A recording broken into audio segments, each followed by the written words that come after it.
Over the years, I Love a Clean San Diego has become a household name.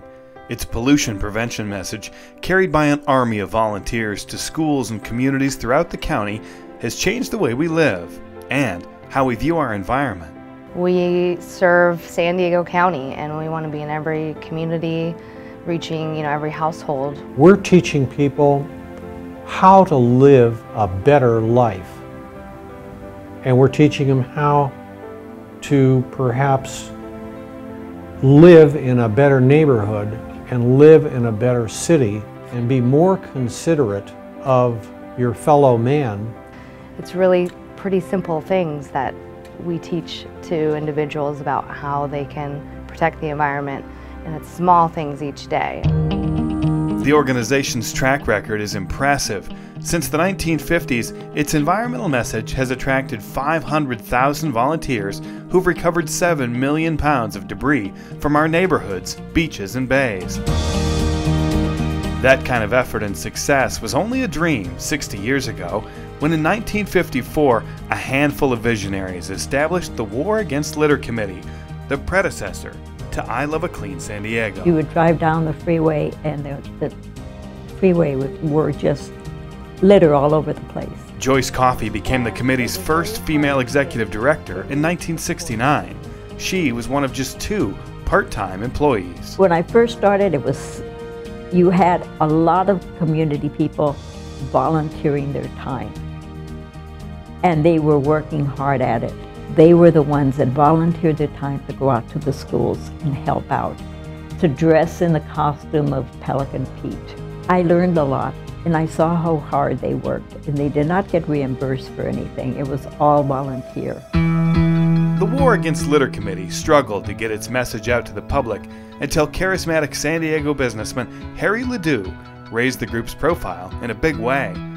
When Harry won support from the city and county leaders, beach and neighborhood cleanups made headlines, and attention-getting campaigns like SLOB, Stop Littering Our Beaches and Bays, stirred up interest with a kickoff that included a widely publicized beauty pageant and bay cleanup. The stuff that was brought up from underneath the bay was unbelievable. The first dive that we had between, the seals were involved in the dive clubs.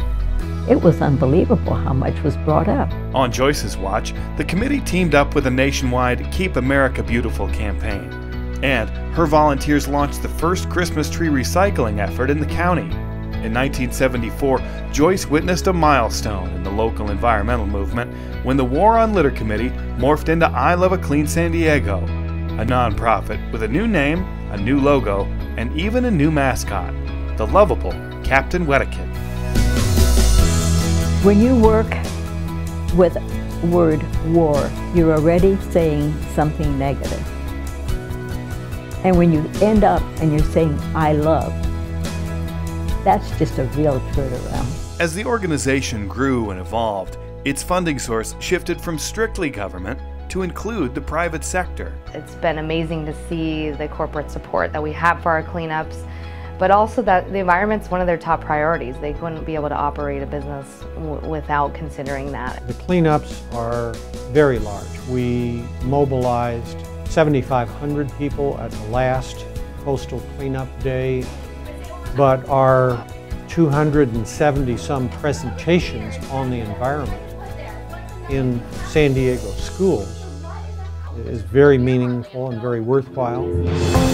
Although cleanups and education remain priorities, I Love a Clean San Diego has been branching out, keeping pace with technology by establishing hotlines for hazardous waste disposal and repairs. I think we actually need to get back to the basics and really looking at ways to consume less, to start repairing things, and to really be conscious of what waste is and look at it as resources. I Love a Clean San Diego continues to educate, inform, engage, and inspire, thanks to the efforts of its volunteers and supporters.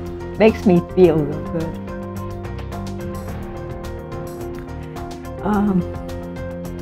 I saw a dream and it came true. We've been around for 60 years and there's been so many people involved, whether they're volunteers or worked here or been on our board, and They've really been a part of our thriving legacy, and we appreciate all the work they've ever done.